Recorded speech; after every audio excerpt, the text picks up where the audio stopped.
We'll start with the prayers. Om Sahana Vavatu Sahanau Bhunaktu Sahaviryam Karavavahai Tejasvinavaditamastu ma Vidvishavahai.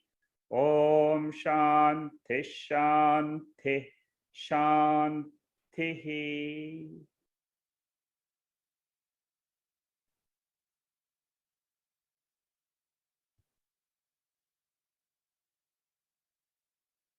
We are studying Panchadasi, chapter 4, titled Dvaita Viveka Prakaranam. Dvaitam and Advaitam. These are topics which are taken up at a very, very high level towards the end of our spiritual study. You will find analysis of Dvaitam, Advaitam in all the advanced textbooks. This is the final culmination of all our spiritual study, where we say that Advaitam is the truth and Dvaitam is mithya. To understand this, a seeker will take time, because this is a very subtle topic. And ultimately, the Mahavakya explains this very beautifully, which we will do in the next chapter. Chapter 5 is Mahavakya analysis, which we will do after completing this chapter. So the final message of this chapter, Dvaita Viveka Prakaranam, you will get it actually in the Mahavakya analysis, which is the next chapter. What is the real meaning of Dvaitam? Dvaitam means our experiences in Jagrat Avastha, Swapna Avastha. In these two states of the mind is experiencing Sukham and Dukkham. And the way the world is created is, the Lord has created the world in such a way, ultimately He wants to give us, each one of us, the enjoyment of Sukham and grow from our Dukkham. As we study this chapter, you will understand more depths of what is this Ishwara Srishti and what is Jiva Srishti. That is what is being analyzed in this chapter. We have finished 12 verses, and we are doing the first section where Ishwara Dvaitam is being described. From 2 to 13 is Ishwara Dvaitam. The 13th verse, which we are going to start today, is the last verse in this section. After this, we are going to spend time on Jiva Srishti. An elaborate analysis is made as to why there is Dvaitam, which a Jiva creates. And this Dvaitam is created because of our vasanas, the impressions which we have brought into this life. So it is the vasanas in us which are erupting as knowledge and also actions. When we employ the jnana indriyas, it is in the form of knowledge. And there is Dvaitam. I am the perceiver, the world is perceived. When it comes to action, I am the doer of action, karta, and I use the karanam, jnana indriyas to do actions. So Vidyaranya beautifully analyzes in depth how this Jiva Srishti is created. You will get a full picture when you study all the verses from 14 to 31. Okay? So if you have questions on the Jiva Srishti, hold on to them. Because Vidyaranya himself will explain in detail and you will get a full picture only in the end. You will not get in the beginning. Today's talk, for example, you may find a little bit subtle. But wait till the topic of this Jiva Dvaitam is over. Then you ask questions on Dvaita of Jiva Srishti. With this introduction, I'll go straight to the verse number 13.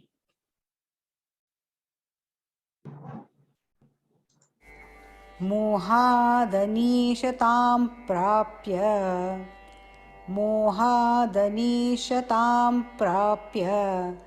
मग्नो वपुषि सोचति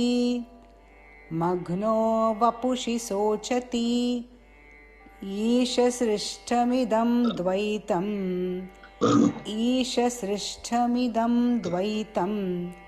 सर्वमुक्तं समासतः So,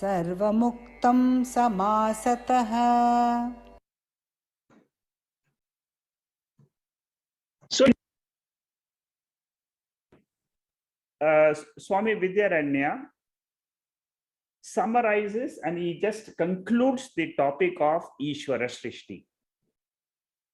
If you see the last portion, he says, this is how I would like to talk about Ishwara Srishti. Just a quick recap, what basically he was talking to us is how the whole creation was brought about by Ishwara with his mental Maya Shakti.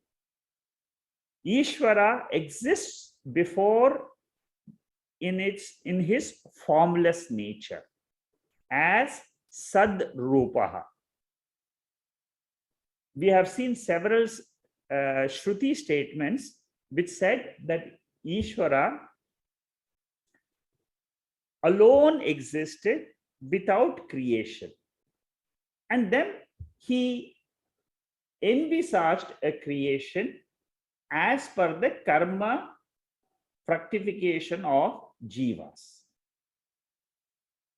Based on that, he creates the Panchabhutas, both gross, subtle, and the entire creation. We have seen all that up to verse number 12.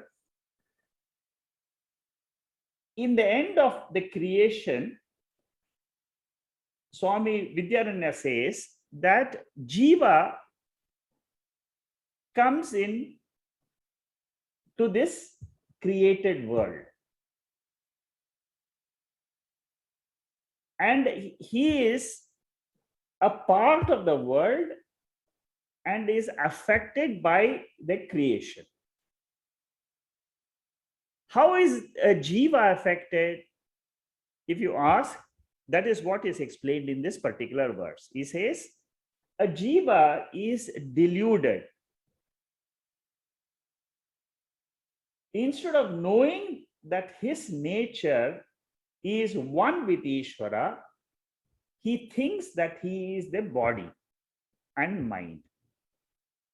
He thinks that he is powerless and he has a location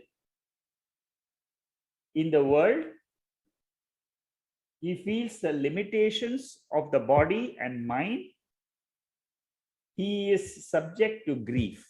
These are all the 3 points which he talks about. And this makes him a deluded jiva. Delusion, always remember, it is tamasic in nature. It is from the tamoguna of Maya. In order to describe this, Shvetashvatara Upanishad also talks about that in this body, there is a divine soul and an individual soul. Individual soul and the divine soul are one in nature. They are one. They are always merged as one, but they appear differently in this body.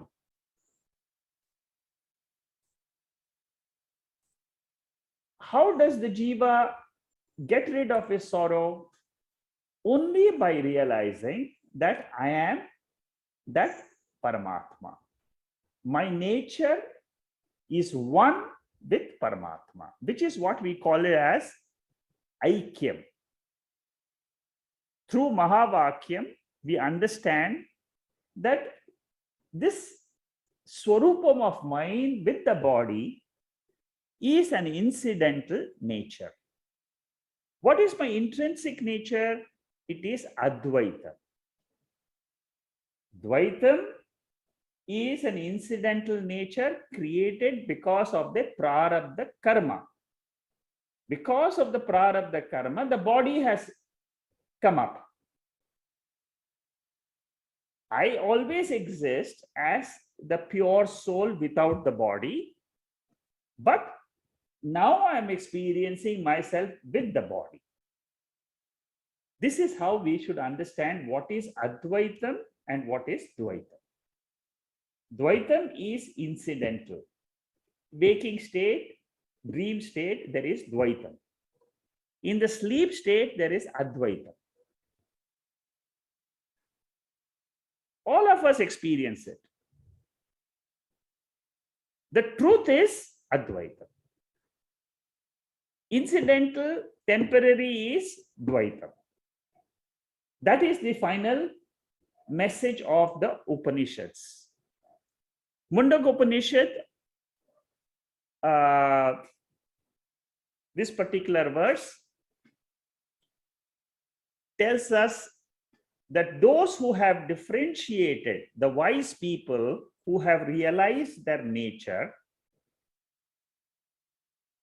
they have gone beyond rebirth. So, what is the benefit of knowing this oneness with Ishwara? The benefit is we are not born into this world again. Therefore, the study of Advaitam is extremely important.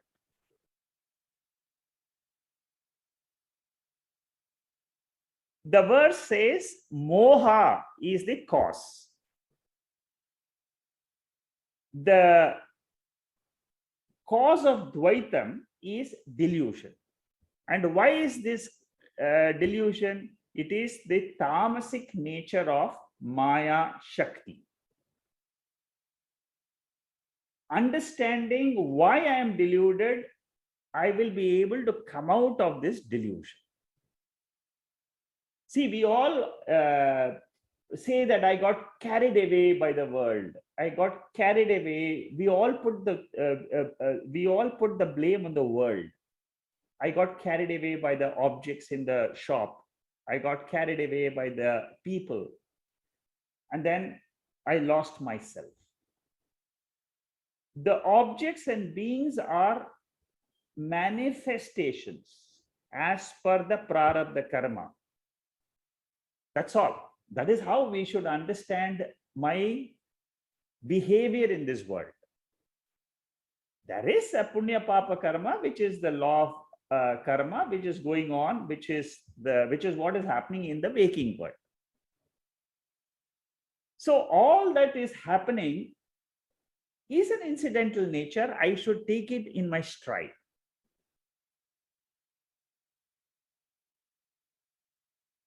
How do I come out of this moha? By Swarupa Jnanam. Ishwara also is there in this world. You see, the whole universe which you see is the body of Ishwara. Ishwara knows his nature. He has no avarana shakti. Jiva has got both Avarna Shakti and Vikshepa Shakti. Therefore, he takes himself to be the five koshas, identifies with the five koshas, and he loses track of self knowledge. When he has lost his knowledge about the self being all alone, independently existing as in sleep, that ignorance gives birth to ahamta and mamata. These are all fine analysis of what happens, how it happens in our mind. Ahamta expresses as I am the body, which is called as dharmi adhyasa. What about the things in the world? Those are all mamakara. I get attached to the world, that is all mine. The car is mine, the house is mine. These are all only adhyasa. We have seen the adhyasa bhashyam. I have explained there what is dharmi and what is dharma. Dharmaha yasya asti iti dharmi. The holder of the property is the dharmi. For example, you have a yellow car. Car is the dharmi, yellow is the property, dharma. Or yellow dress. In our case, what happens is, we have seen how adhyasa happens throughout our life. We take ourselves to be the prana, because we think that we are breathing and I am the body is me. Therefore, hunger and thirst, which belongs to prana, is transferred to us. Now, this transference, we have seen this in Adhyasa Bhashyam. This is the result. The result of this transference is shoka, sorrow in life. So, moha leads to shoka. And all this is what? This is creation of Dvaitam by the Jiva. See, remember only one thing. Whenever my mind is active, I am the creator of Dvaita. The body and mind starts ruling the Jiva. The cycle of samsara goes on. Ishwara has no transmigration, but a Jiva has transmigration because of the knowledge. Ishwara has the knowledge that he is the Lord of Maya. Isha Srishtam idam dvaitam.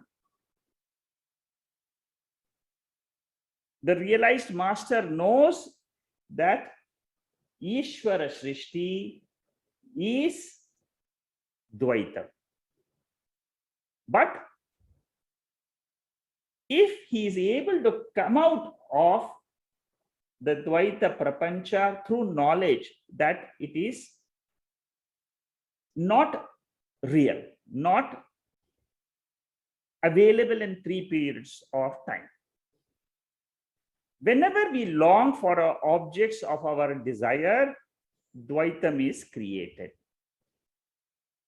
This is that favorite example of the 2 birds which I have explained to you. One is the Ishwara bird, another is the Jiva bird. Ishwara bird, this is what is there in Mundaka Upanishad, 2 birds example. All of you know that. I have put that as the example here.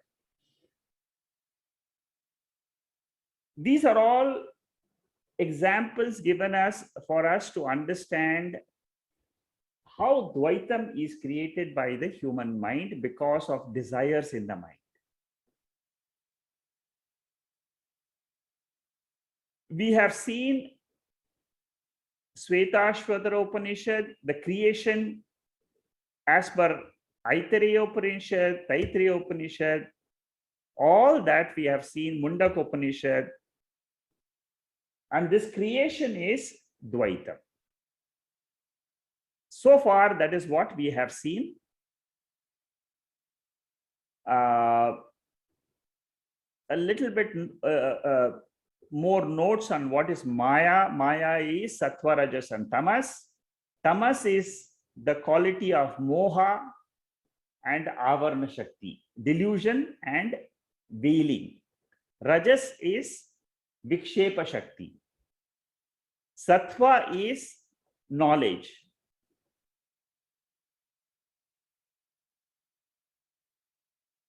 And then the vikshepa and avarna together is called as avidya at the individual level. And the same thing at the totality level is called as Maya Shakti. Because you see, ultimately we must remember these are two nature. This is the nature of Prakriti. Ishwara also has Sattva, Rajas, and Tamas. Jiva also has Sattva, Rajas, and Tamas, because both are created by the same Maya principle. For Ishwara, the Maya does not bind. For Jiva, because his Tamoguna and Rajoguna are dominant, he is bound by his nature.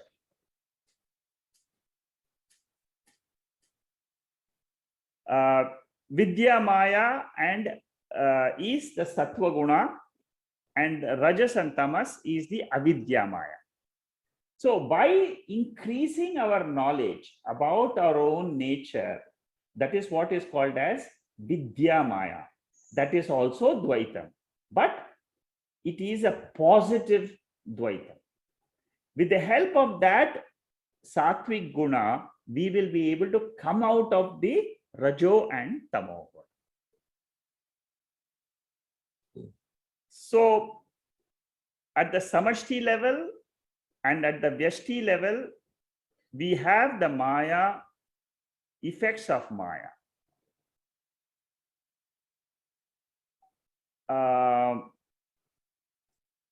These are other notes. I'm not going to the depth of all this because you can go through them when you're going through the sessions at your own as a reflection. But this verse is just to tell us that so far we have discussed the creation of Ishwara Srishti. These are all revision notes. I'm not spending time on that. There are 6 Anadi principles. Anadi means beginningless principles. This will come again and again in Panchadasi. In several chapters, Swami Vidyaranya will discuss this. So keep a note of this. What are the beginningless principles? That means it is Anadi. There is no time in which they were not there. Jiva, Ishwara, pure consciousness. The difference between Jiva and Ishwara is also Anadi. Prakriti is Anadi. The connection between avidya, ignorance, and consciousness, that is also Anadi. Anadi, this is how the creation is. See, why we have to understand that it is a continuous cycle between. So the creation is not, it is beginningless, it is endless creation because of the number of jivas in this universe. It is a continuous cycle of karma, karma phalam, and so on. Prakritim purusham chaiva vidyanadi vubhavapi vikaramsha gunash chaiva vidhi prakriti sambhavan. See, this is summary of the creation in the 13th chapter. Prakriti and Purusha, both are beginningless principle. That is what is said in the Bhagavad Gita. This is just to tell you the Anadi principles in the world. Now, from now on, we are going to enter the topic of Jiva Srishti. Jiva Dvaitam. How Dvaitam is created by Jiva Vidyaranya uses Brihadaranyaka Upanishad to help to explain to us how this Dvaitam is created by a jiva in his own mind.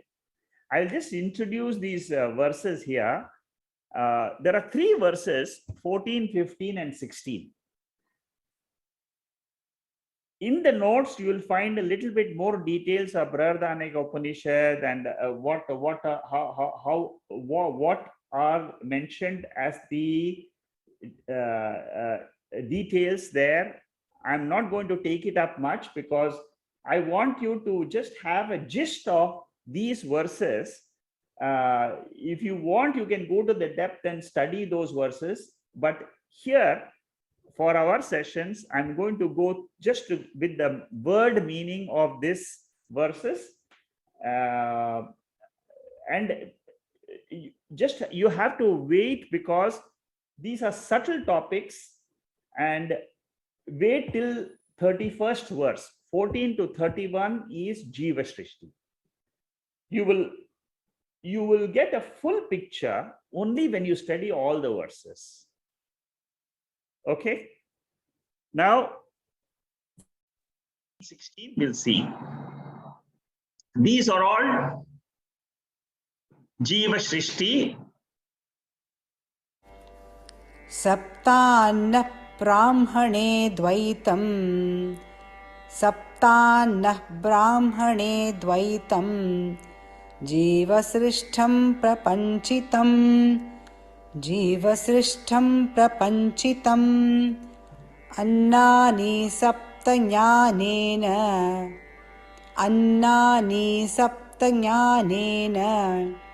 कर्मणा जनयत्पिता In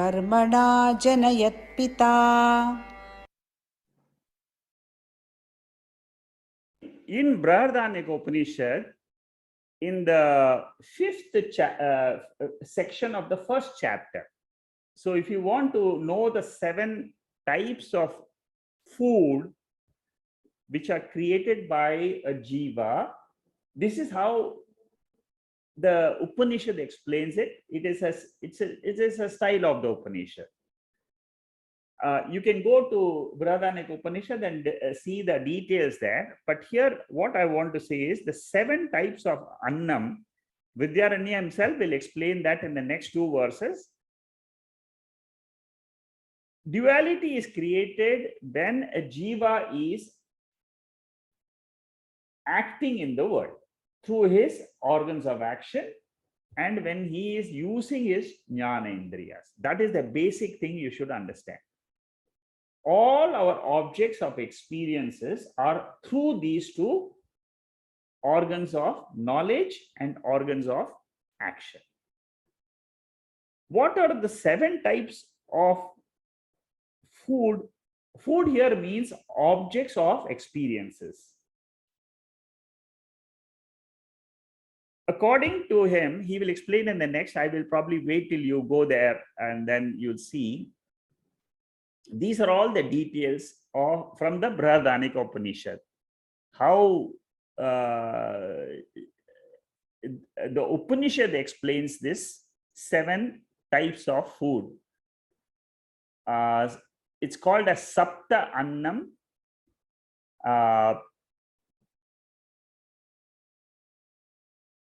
And because of his kalpitam, because of his projecting power, he creates this Dvaitam.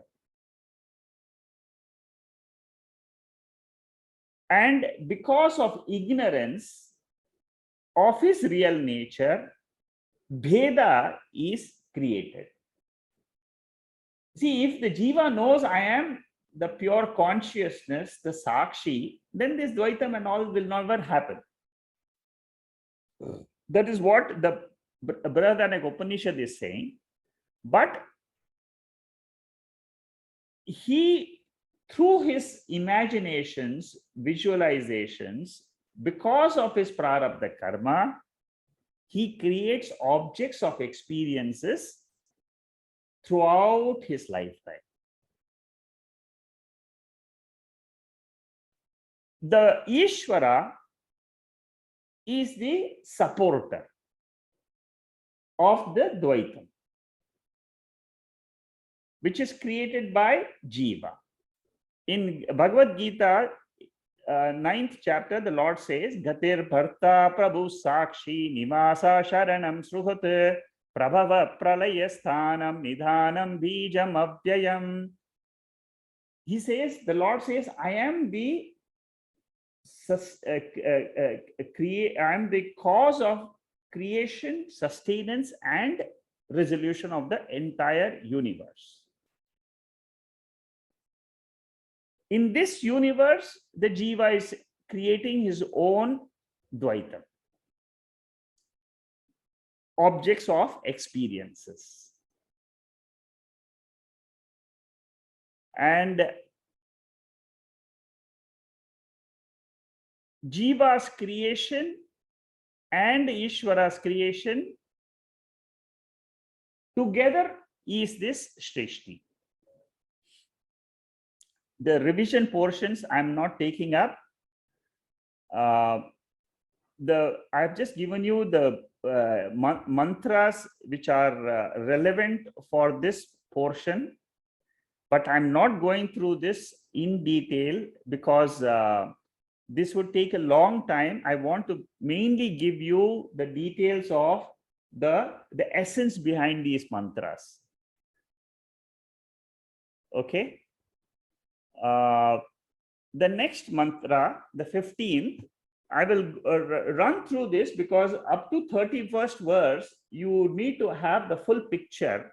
I want to give you the full picture as early as possible so that you can connect how Vidyaranya is thinking and presenting it. This verse, मर्त्यान्नमेकं देवान्ये मर्त्यान्नमेकं देवान्ये द्वेपश्वन्नं चतुर्थकम्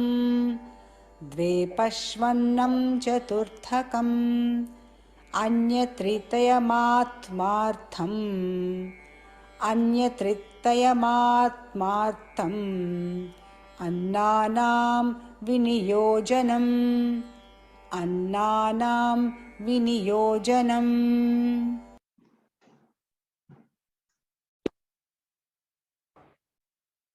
actual food, which is the grains and the wheat which he produces for his own consumption, is the first for a human being.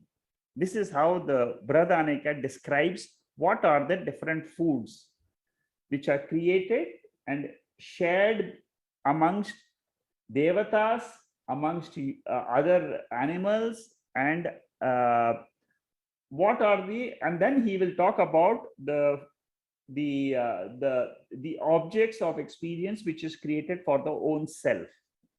So what are the main 7 which is shown in this diagram? Number 1 is for the human beings, second is for the devatas, third is also for the devatas, fourth is for the animals, fifth, sixth, and seventh, they're all for the jiva, the self. What grains and wheat is for the human beings, the food for the human beings through which he survives. For the celestials, he will explain in the next verse. In the next verse, he will explain during the full moon day and the new moon day, we give certain food for the devatas. Pitrus and other devatas we give. That is what is called as the food for the devatas. And the third is for the animals. According to Swami Vidyaranya, he says the milk is produced mainly for the animals. The last 3, that means for the self, the jiva, he has got mind, speech, and pranas. These are all for the self himself. In this 16th verse, you will find the details. What I have just told you. व्रीह्यादिकं दर्शपूर्णम् व्रीह्यादिकं दर्शपूर्णम् आसौ क्षीरं तथा मनः आसौ क्षीरं तथा मनः वाक्प्राणाश्चेति सप्तत्वं वाक्प्राणाश्चेति सप्तत्वम् अन्नानाम् अवगम्यताम् अन्नानाम् अवगम्यताम् 1, 2, 1 and 3. What is this 1, 2, 1 and 3? 1 is for the men, 2 is for the 2 food is for the devatas, 1 for the animals, and 3 for the self. Vrihi. Vrihi means barley, rice, wheat. These are all food which belongs to the humanity. And according to the nature, we need to share the food, not hoard the food. That is why we normally produce the food and then share it.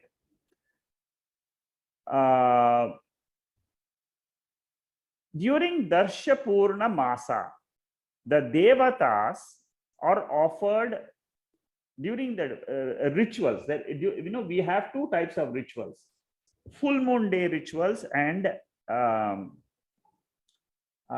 new moon day rituals. During those time, we offer certain oblations to the devatas. That is the second type. The 2 types of food, that is for the devatas, 2 types of food are mentioned in the Vedantic Upanishad. The third one, that means for the animals, they say that the milk is the one. For example, the mother gives milk to the calf.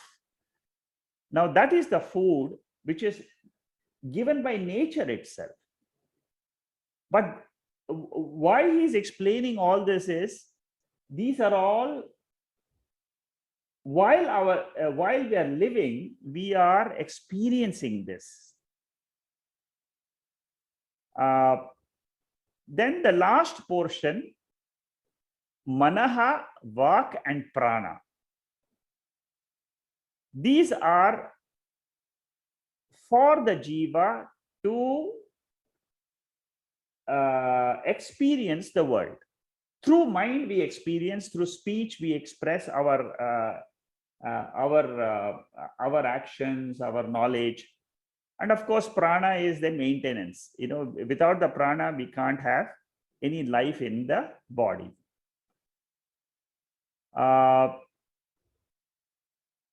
So through all these,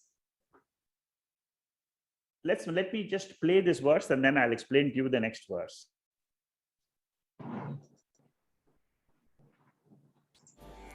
ईशेन यद्यप्येतानि ईशेन यद्यप्येतानि निर्मितानि स्वरूपवतः तथापि ज्ञानकर्मभ्यां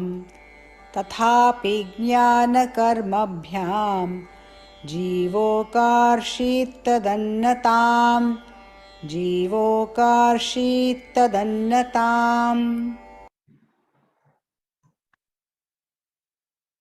Vidyananda is trying to say is that these are all objects which are created by Ishwara. Like grains, it is not my creation, it is Jiva's creation, it is the Ishwara Srishti. But the Jiva has an attachment to these, and through the attachment, it becomes his Srishti. Jiva by action and knowledge creates attachment to the wealth of food, cattle, prana, mind, speech. He says, this is mine. When he says, this is mine, that is where the Dvaitam is born. by a sense of ownership and enjoyership, Jiva Dvaita Srishti happens. That is the essence of this 17th verse. Okay. Next verse, 18th verse.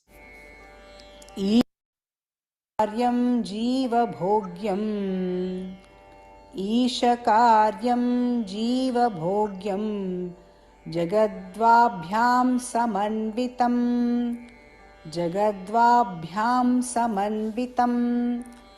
पितृजन्या भर्तृभोग्या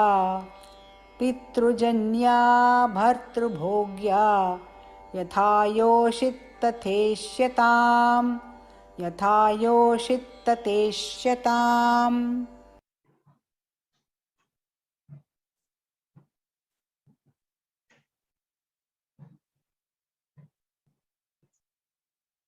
Here, Swami Vidyaranya tries to explain. Even though the objects are created by Ishwara, it also belongs to the Jiva. And he gives an example of a woman. She belongs to the parents she is identified with the parents who have brought her up, and she is also identified with her husband who loves her. So she has got, like a woman, they have two attachments, one for the parents, another for their own family. Similarly, you should understand that creation, even though it is created by the Lord, through the attachments, the Jiva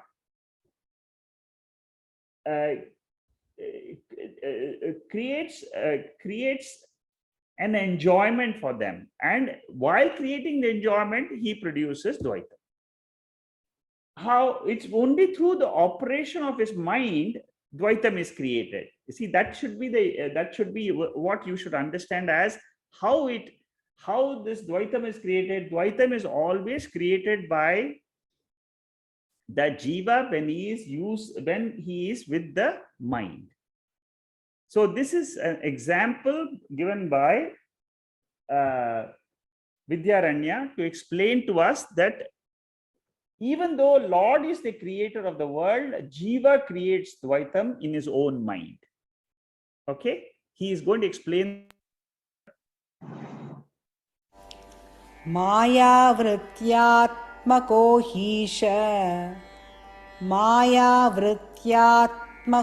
ईश संकल्पः साधनं जनौ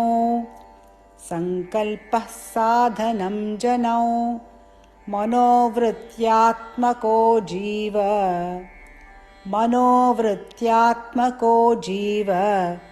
संकल्पो भोगसाधनम्.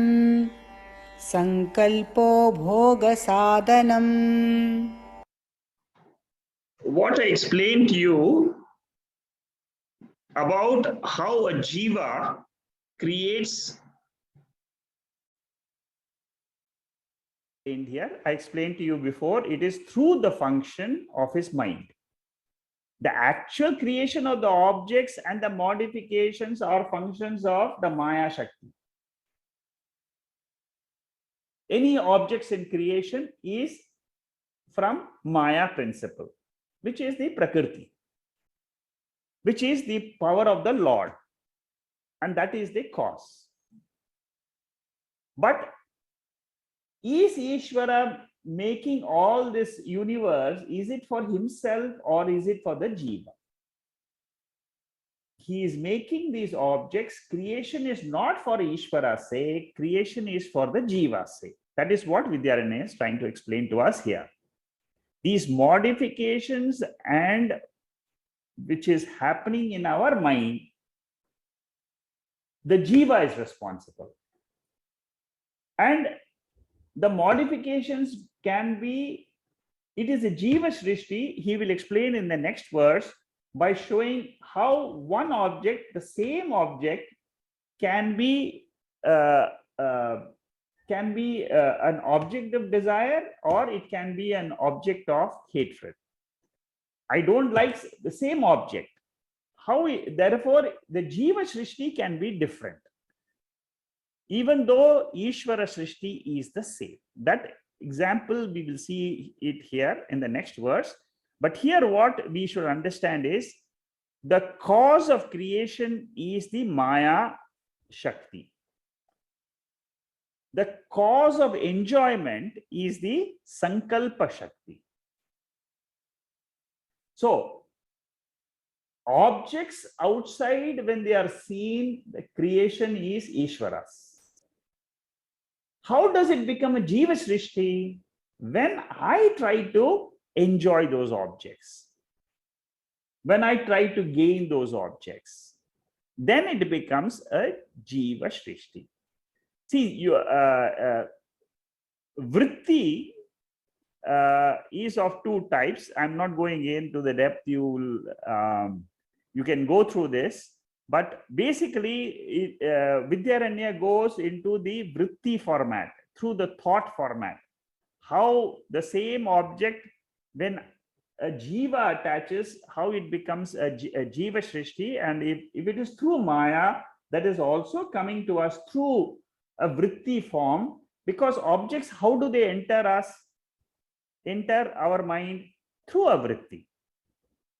That is called as Maya vritti. Okay, these are the two upadis, the medium or by which we experience the world. Next verse. ईश निर्मितमण्यादौ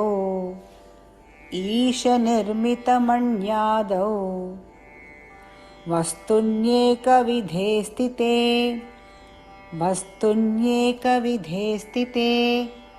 भोक्तृद्धिवृत्तिनानात्वात् तद्भोगो बहुधेष्यते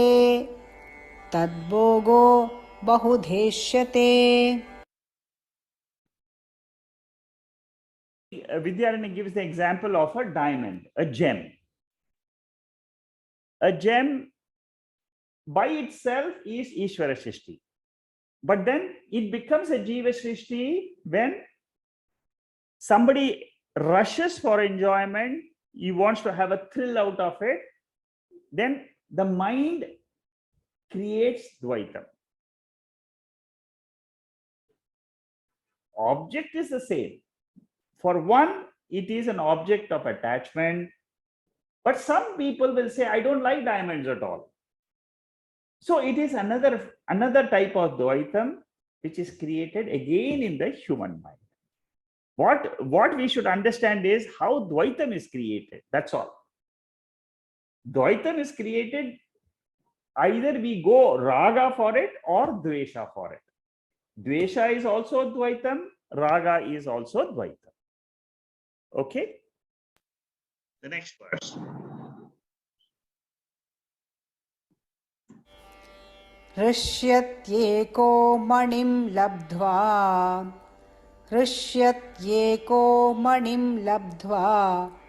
कृध्यत्यन्यो ह्यलाभतः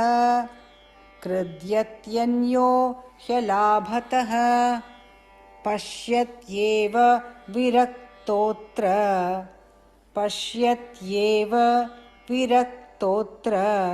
न हृष्यति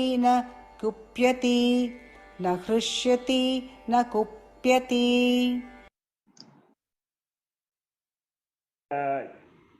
In this verse, Swami Vidyananda says how different types of emotions are created, how Dvaitam is created because of objects in the world. See, the basic reason he wants to bring about is the mind is the cause of Dvaitam. That's all. That should be the essence which we should take it as a teaching.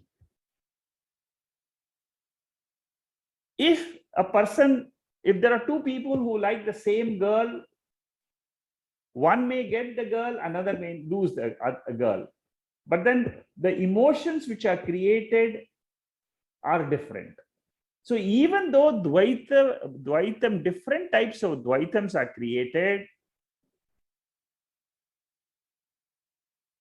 the basic principle is the mind is the cause of Dvaitam. Jiva Srishti. Ishwara Srishti is creating the girl, like the diamond. The diamond is not responsible for the Jiva Srishti. The Jiva Srishti, the Jiva becomes happy or sad or angry, or he is indifferent. That is what is dependent. That is what is the projection of the individual mind. When it is a projection of the individual mind, it is called as Jiva Srishti. When the same object enters into our mind, it is called as Ishwara Srishti. That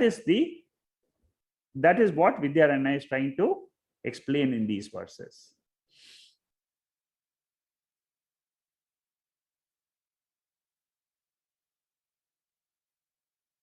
Okay, these are all some of the revision of the same message. The next, I will stop with this last verse today, the 22nd verse.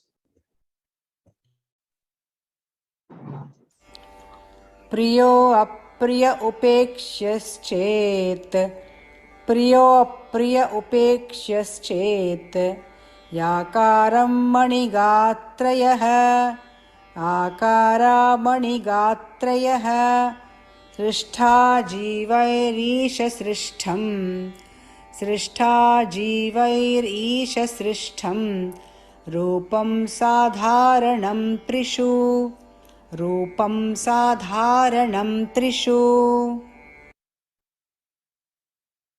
Here, Vijay of the topic, he summarizes. He just says that happiness, disappointment, indifference are the three types of emotions which can come towards a gem, which he has explained in the previous verses also.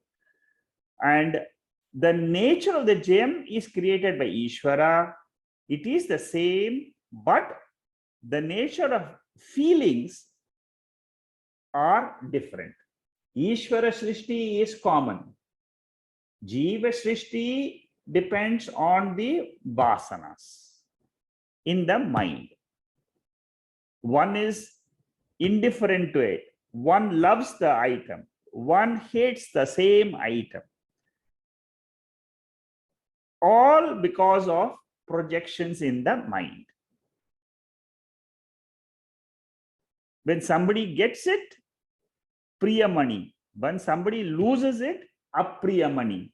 When somebody is indifferent, then it is, he has got the viveka. Okay, I will continue the next verse, 23rd verse, next week. See, like I said, that what is important is in these verses, try and get the essence of Jiva Srishti and Ishwara Srishti. Okay, I will take up the 23rd verse next week. Om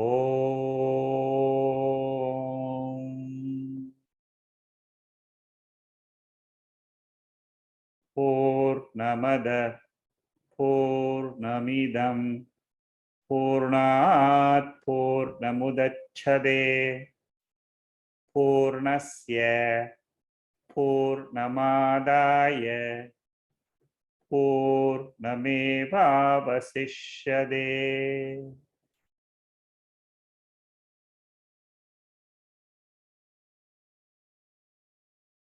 Om Shanti Shanti Shanti.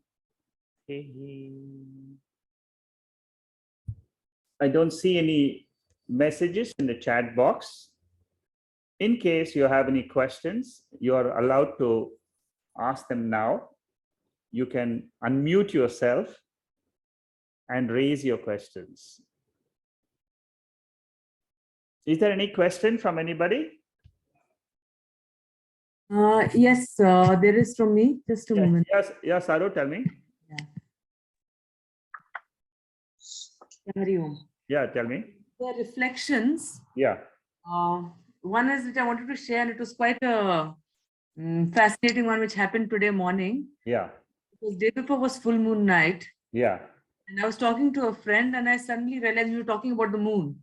And she showed me the moon in her house, and I was seeing the moon at my place. And I just realized that there's one moon, Yes. different locations. Yeah. So actually the locationless which you're talking about. And so this oneness just came to me. So one moon appearing same in different places. Correct. That was quite, I'm quite like, it's done something to me, that experience. Yes, the moon has a very big impact on human mind. Mm-hmm. The devata of the moon, the deity of the mind is supposed to be the Chandra devata. Okay.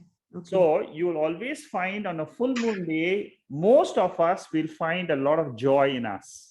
There will be this is by nature. You see, this is, you might find, if you're observant, you might notice this.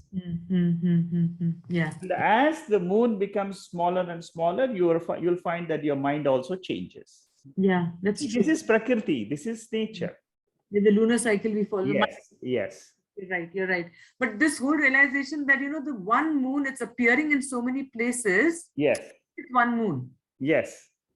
The appearance is in everywhere, but it's correct. Yes. That was the realization. That's one. Yeah.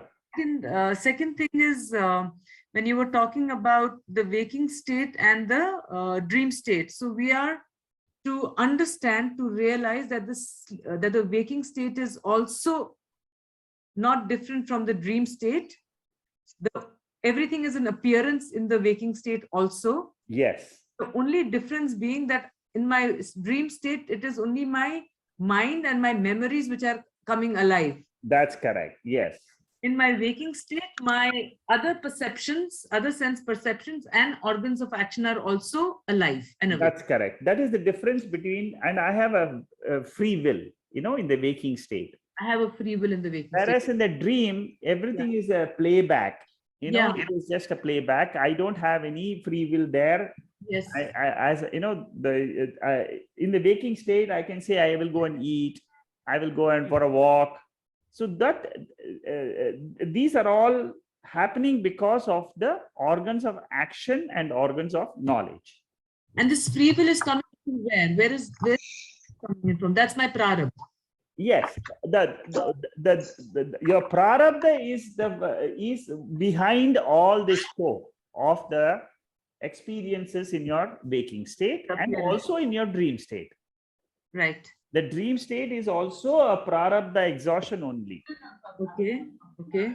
But what I have to learn ultimately is this Dvaitam is not the truth. It is mithya. It's mithya. You see, mithya means it is experienced. Like, for example, sunrise is experienced, but it is not the truth. True. You see, when I see blue sky, that is not the truth. Actual sky is, is colorless. Yeah. But the blueness comes because of the particles which are reflected by sunlight. Yeah. So similarly, mirage water. Yeah. I cannot stop the mirage water. It is a phenomena. You see, due to prarabdha, we are experiencing all this. What Mandukya Upanishad says is, it's a very, very, very highly conceptual Upanishad. It takes the whole state of waking and says that is mithya. So waking, dream and sleep is also a phenomena. These are also phenomena. Yes, all three are just a phenomena of Prakriti. That's all. Right. But the witness is different than Prakriti. And that is what the Upanishad wants to tell us, that is your nature. See, the body which I'm seeing through my eyes, the world which I'm perceiving through the sense organs, they are incidental. It is there today, tomorrow it may not be there, tomorrow my mind will change. My body also changes. When you talk in terms of timelessness, This, what we experience in time is very insignificant. Yeah, yeah. You see, when you're comparing with timelessness. Yeah. In fact, I have a question on this. So Kal, yeah, and just few thoughts from here and there. So Kal, Kali. Okay. And at some places I'm saying that, okay, Kal does not, but Kal exists, no? Or does it not exist? Kal is also a concept of the intellect. Kal is also a concept of the intellect. Yes, it doesn't exist in Atma. Okay. It is a part and parcel of the world. So it's also a myth. The dream time is different than the waking time. Yes. The waking time depends on the waking mind. Yeah. The dream time depends on the dream mind. Yes. And in sleep, there is no time. Yeah. You see, in sleep, you don't have any time, zero time.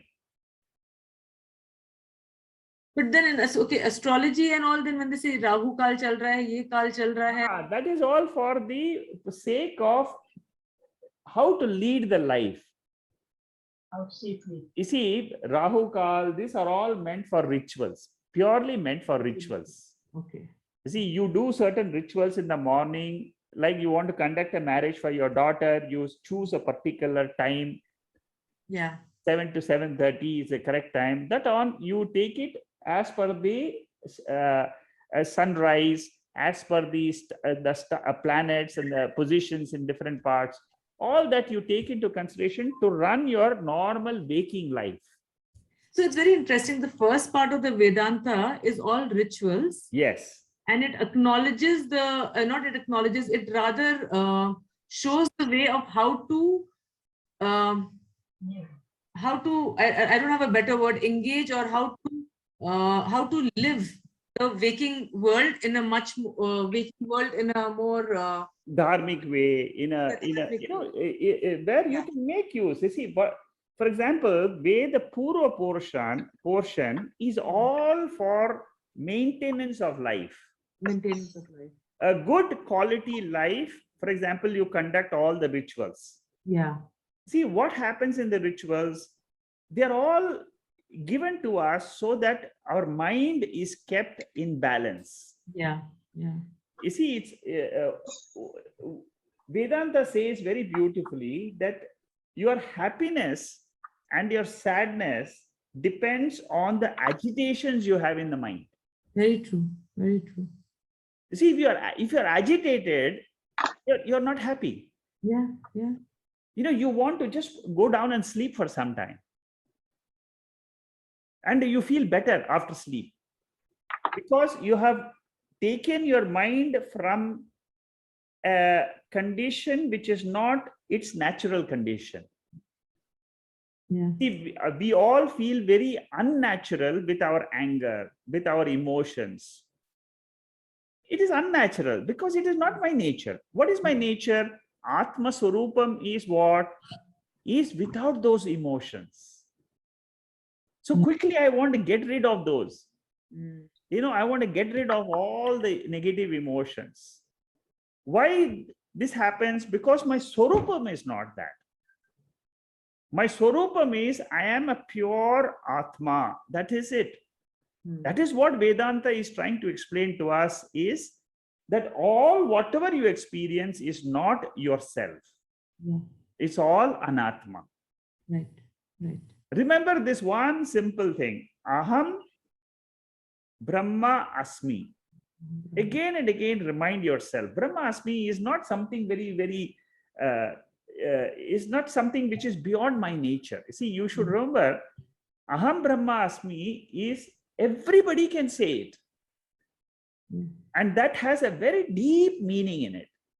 And the simplest meaning is, I am Atma Swarupa. Atma Swarupa means what?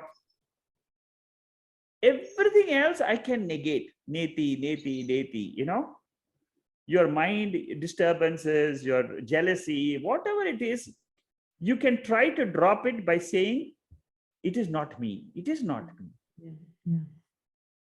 That is why even in the meditation, early in the morning, you remind. Before your mind starts working, say that that is not my Swarupam. I'm the light of consciousness. And then I say to myself, Turiyam is my nature. Again and again, remember, Turiyam is a beautiful word coming from Mandukya Upanishad. It is the fourth state. But actually speaking, it is not the fourth state. It is the state, it is the substratum on which everything is coming and going. Yes. So in the morning when I wake up, I remember that first. And that gives me a lot of peace. So shall we say that everything arises from the Turiyam? Yes. It arises from the Turiyam. Everything, creation comes every day for us from that pure Turiyam. It is a fact. You may believe, you may not believe, but it is a fact. What Veda says is, try to make it a habit to remember that again and again, so that even when you are affected by the world, you'll remember that. You'll remember your nature, and it will help you to go through the pangs of life, you know. Yes. You try it out, let it become a habit for, say, a week. You give it a shot, and then you ask yourself, did I feel good about it? You know, deliberately make it a point. Tomorrow I will think of, not for too long a time, for 1 to 2 minutes, that's all. No, I'm seeing the difference. I'm seeing the huge differences in the thought process and my reactions, my responses. Very good. And that bringing to my last observation. Yeah. And it kind of, there was a slight disappointment with it, but it doesn't bother me so much anymore because I understand it at some level, but I wanted to understand what do the Upanishads say about it. And this is when, it's somewhere I was sensing that this whole thing is almost like the woman is equal to the object, right? I was like, so it comes out, and I'm saying this is okay, Vidyaranya who's saying it. Is the Upanishad saying that? Because everything is one. You know what I mean? And the examples of this kind, I'm assuming are set in that era 600 years ago, when that was a social context. That's the way I'm being able to understand it. Otherwise, it's coming out as a hierarchy. And looking at the construct of the class also, and the number of women who are now studying the Upanishads, and even in the past there have been Rishikas. Yeah. So I'm wondering how much of it is the social context and interpretation of that time, and how much of it is actually Upanishadic. No. You see, one thing you should understand: Upanishads are meant for all genders. Yeah, exactly. Okay? It is, if you look at Vedantic Upanishad, you'll find a lot of students in Vedantic Upanishad, all ladies. Yes. Okay. And when you go through Vedantic, you'll find that it's all ladies who have got very sharp minds. And they're studying the Upanishads to reach the self. Self is common to all of us. Yes, exactly. It is. It is not gender driven. Even your mind, for example, the moment you cross from gross body, you go to your mind. At the level of subtle body itself, gender is gone. Yeah. Thoughts, at the level of thoughts, there is no gender. True. So these are all, when you don't look at it. Some examples of are given. I don't think you should take it too seriously. I'm not taking it seriously. I'll tell you what bothers me is that sometimes this narrative is what gets passed on, and it gets perpetuated, and it is understood in a narrow frame by many people. That's my only concern. That could be possible. That is for limited intellects, That's the only concern I have. Apart from that, it makes, I'm totally with you in terms of this being on gender. That's just not there. I get that. Yeah. Okay. Anybody else has a question?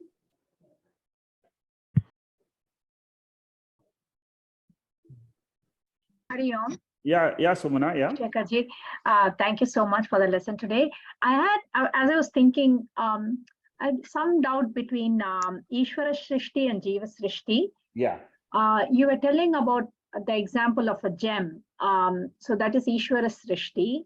Correct. And it becomes Jiva Srishti. Is it when I desire for the gem and then have this possession of the gem, or when the thought of the gem comes to my mind? When the thought comes to the mind, when the thought comes to the mind, it becomes Jiva Srishti. Okay. As long as the object, the diamond is sitting in the shop, it is Ishwara Srishti. Huh. See, a gold chain in a shop is Ishwara Srishti. I go to a shop and I look at the golden chain. I say, I want that chain. I like that chain. I have a desire. The moment my mind starts dwelling on that golden chain, it becomes Jiva Srishti. Okay. Another person, what Vidyaranya was trying to tell us in these verses is that the Jiva Srishti depends on the Jiva. Each mind can be different. You may like the golden chain. Another person may be indifferent to it. Another person will say, I don't like to wear any gold.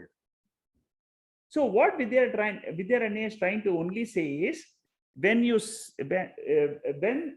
a gold chain is lying in a shop, then that is called as Ishwara Srishti. Ishwara Srishti is not the cause of bondage. Jiva Srishti is the cause of bondage. He is going to come to this topic very soon. So initially, like I said, so now you understood. I've clarified your question, right? Yes. Yes. Okay. Thank you. So, And but the beauty will come when you will say, why Vidyaranya is talking about Jiva Srishti like this is because he wants us to explain, he wants to explain to us that we have to get rid of Jiva Srishti and not get rid of Ishwara Srishti. Okay. Jiva Srishti is the cause of bondage. Ishwara Srishti, let it remain. Nothing is going to happen. Just admire the Ishwara Srishti. Mountains, rivers, so many nature, the whole of nature, admire it as Ishwara Srishti. And when you remove, see, this whole chapter, the object behind the purpose behind this whole chapter is,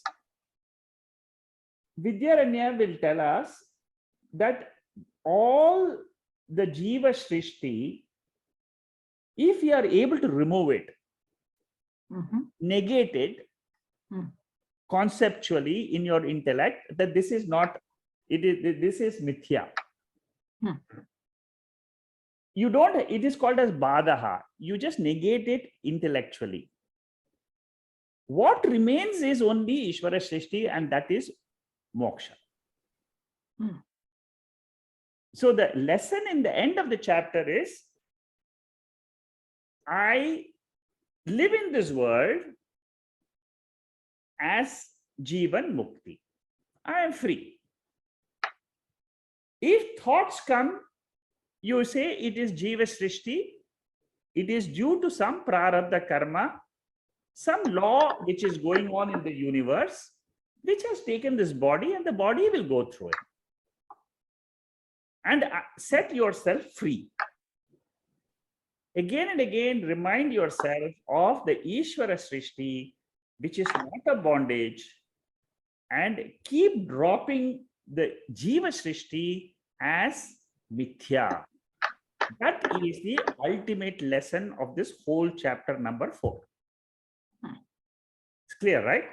Yeah, it's very clear. You have asked for the essence of the whole chapter.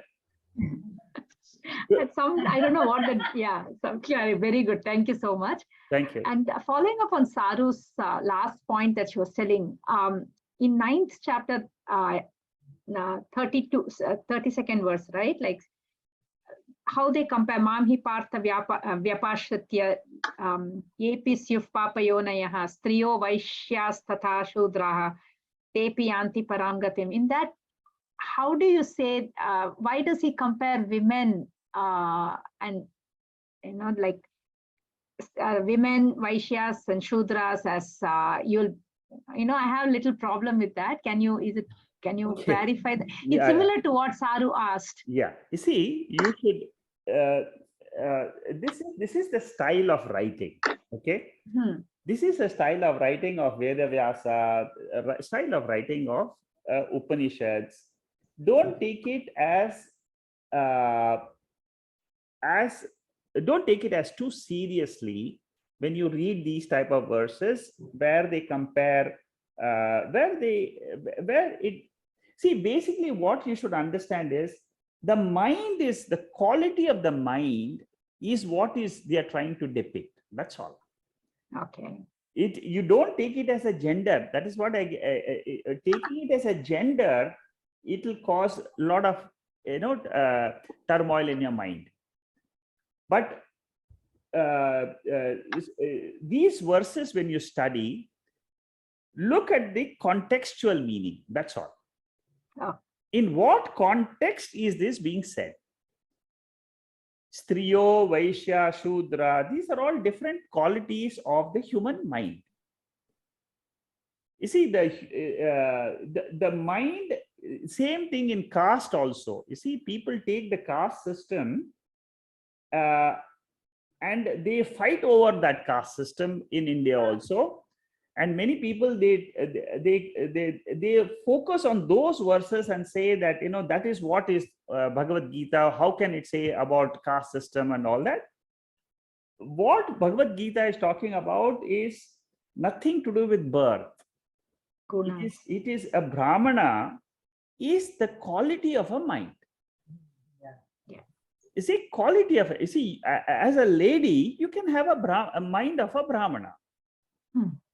You see, it doesn't mean that gender does not come in play at all. You see, when we say Brahmana, Kshatriya, Shudra, these are all the different types of minds which exist in all periods of time.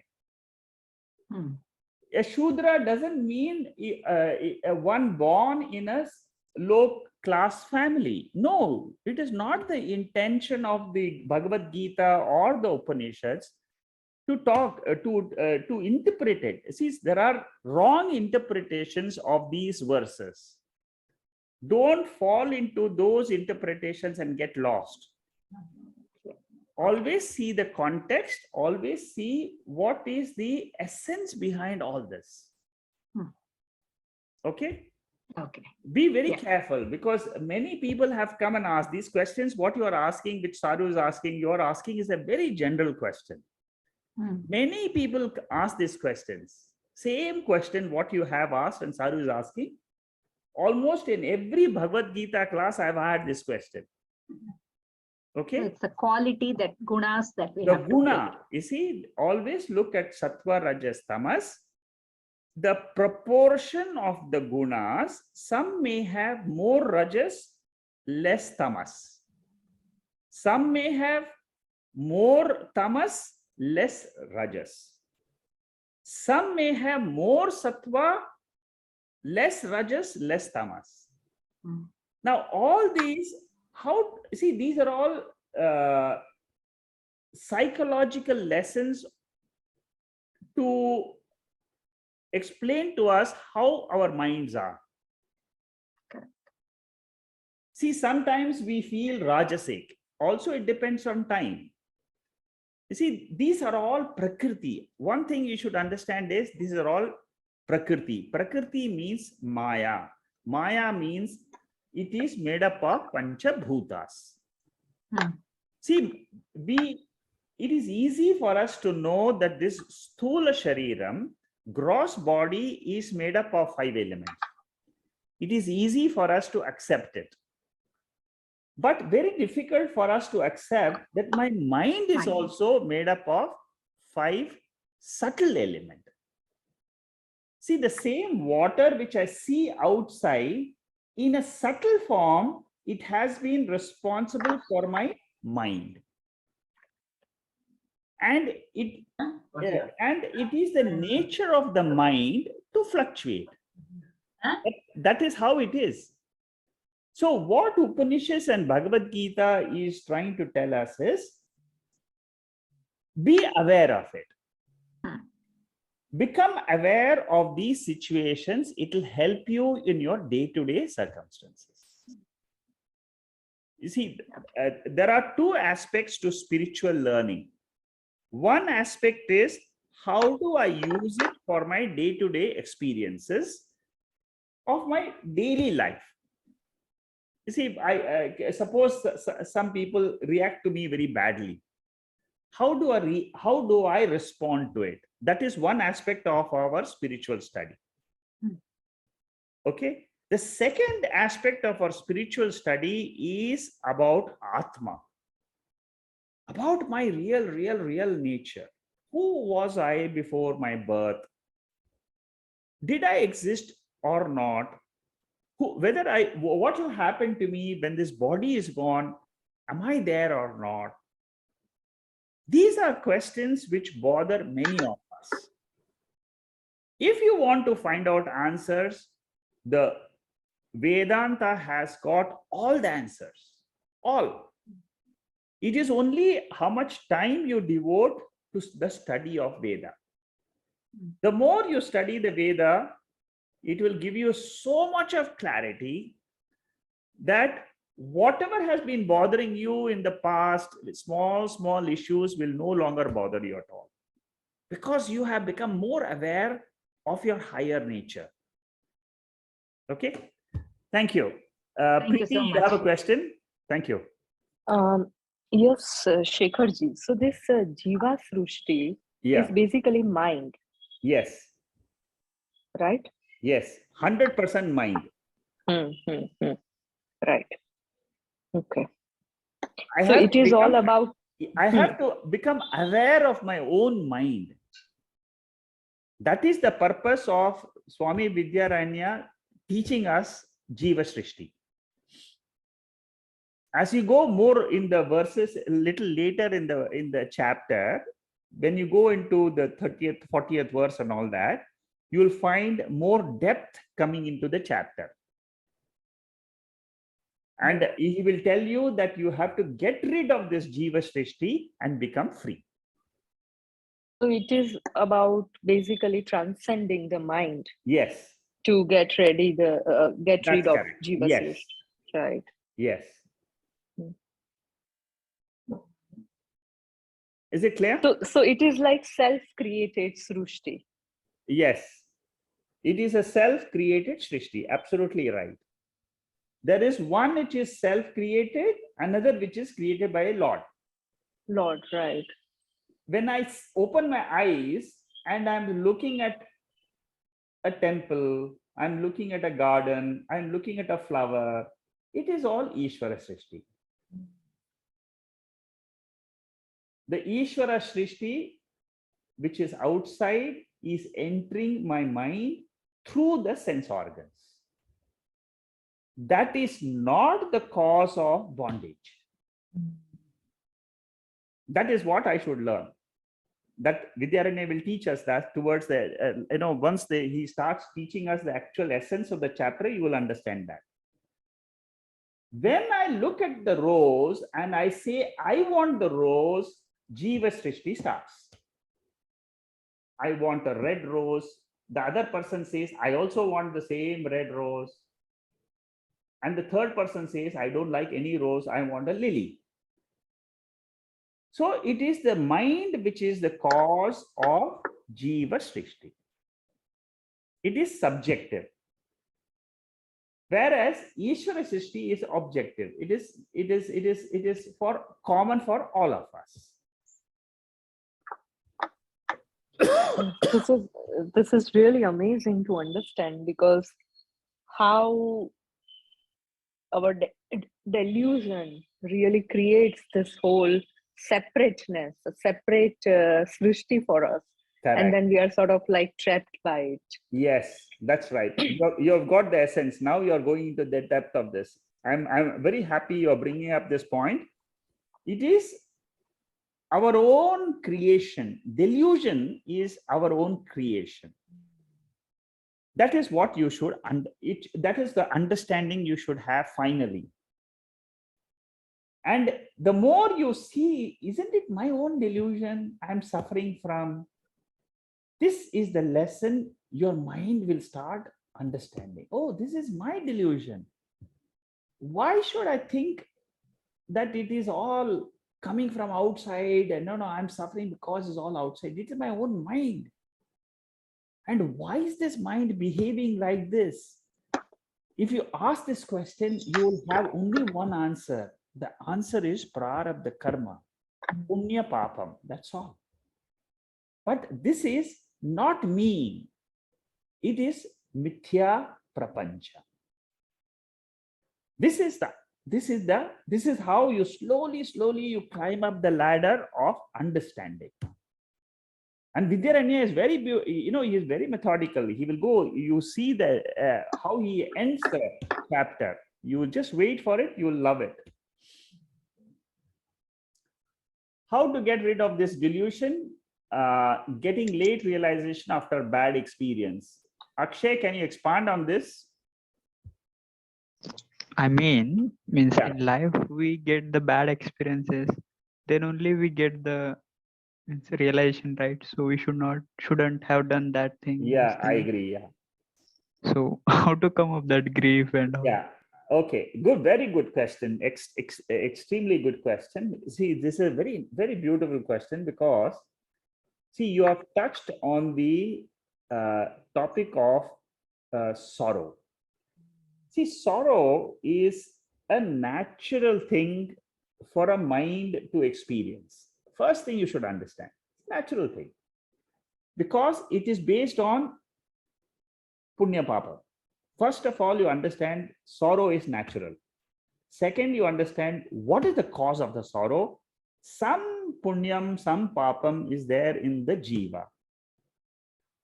What you are saying is correct, that realization happens a little later. Okay, I have, for example, even in marriage, some people have a good marriage, some people don't have a good marriage, and they are suffering throughout the day, throughout their life. Some people are very happy throughout their life. All because of what? Only punyam and papam. It is the law of karma. It is fructifying for me today. The best lesson how to get rid of this delusion is Atma Jnanam. Atma, the more you dwell into the nature of Atma, you will know for sure how to face this delusion in life. How to get rid of this delusion is, number one, accept that the delusion is not me. It is the trick of a mind which is in delusion. It is happening because of certain conditions outside, but I am not the mind. It is the mind which is going through delusion, but with the knowledge of Atma, I will be able to come out of the delusion. That is the promise of Upanishads. That is why they say moksha. The goal of Upanishad is moksha. And what is moksha? Coming out of this delusion that I am the mind. Number one. Number two, the world is existent. It is Sat. That is the greatest delusion. The world will exist all the time.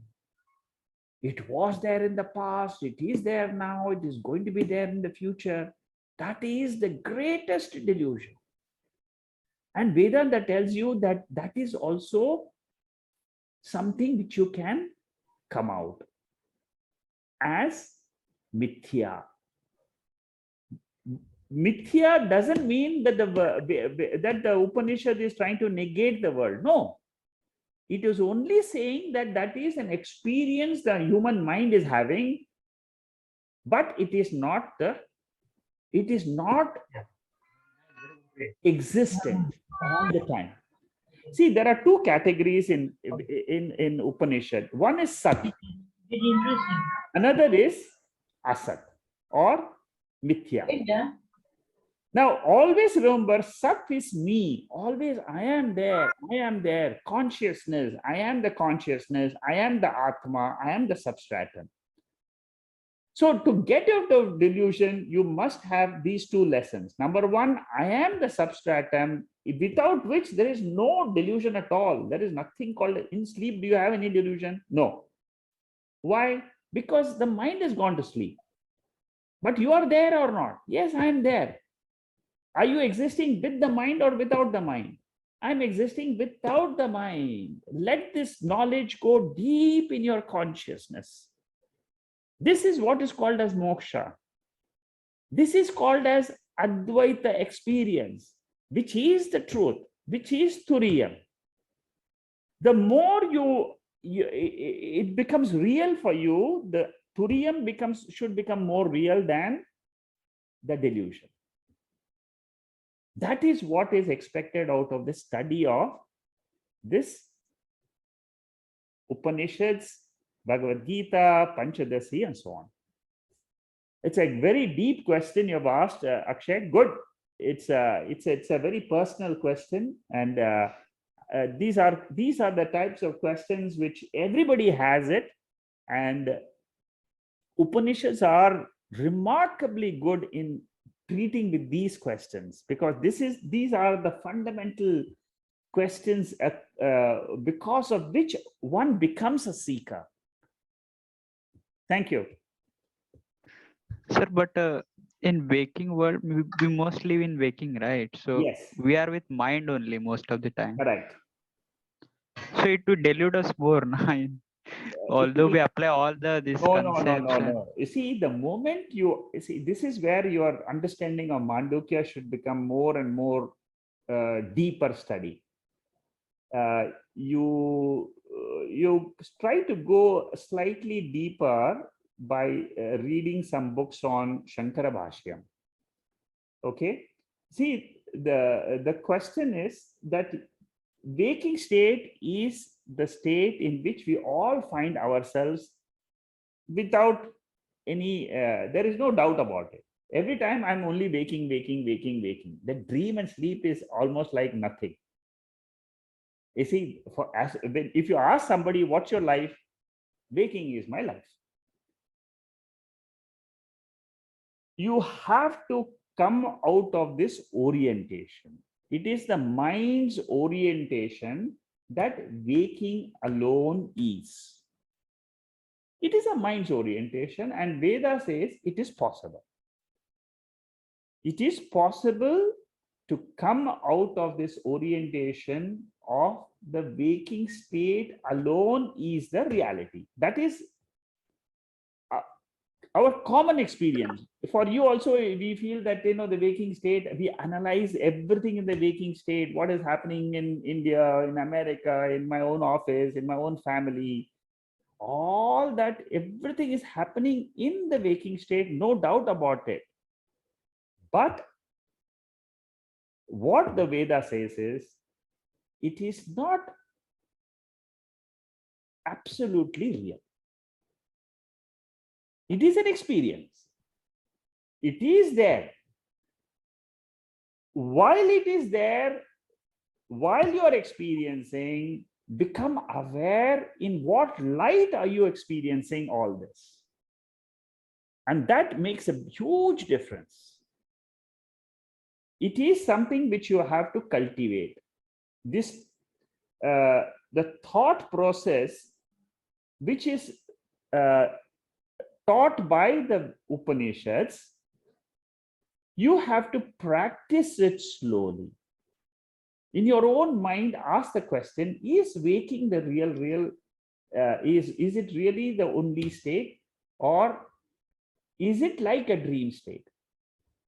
That I am experiencing all this, even though it's so solid, the world is solid, the mountains are there, rivers are there.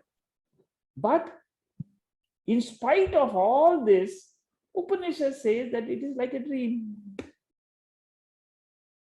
have faith in the Upanishads, go along with the idea of the Upanishads, and then slowly lead your life. That's all. Don't get carried away without that. This is the difference between ignorance and knowledge. You see, as long as you're in ignorance, you will feel that the world is real. The world, waking state is the only state, and that is what is. But you have to come out of this delusion of the mind. See, a few tips are given, and the tips given are, in your own mind, think about your sleep state and keep comparing the sleep state with your waking state. That comparison is a very important element in the study of Vedanta. The comparison between the sleep state and your waking state is a very important exercise, which each one has to do yourself. I cannot do for you. You see, this is where Veda says you have to do it. Go ahead and see what the Veda is saying is the truth or not. See, for example, I took this meditation of this Turiyam and try to follow that a little bit. You'll find that your mind is becoming more subtle. A gross mind will always think that the world is absolutely real. There is nothing other than this world. And the gross mind is always caught up in, that is what is called as called as bandha. You see, you don't know how to come out of it. Anyway, I can go on and on, but in short, I hope you got the gist of the answer. Yes, sir. Thanks a lot. Thank you. Hari Om. Thank you.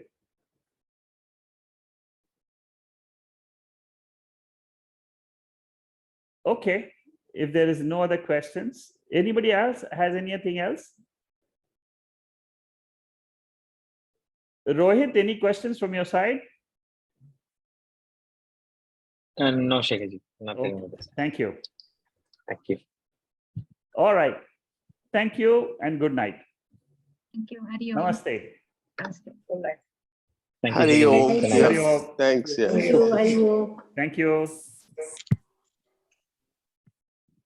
Om.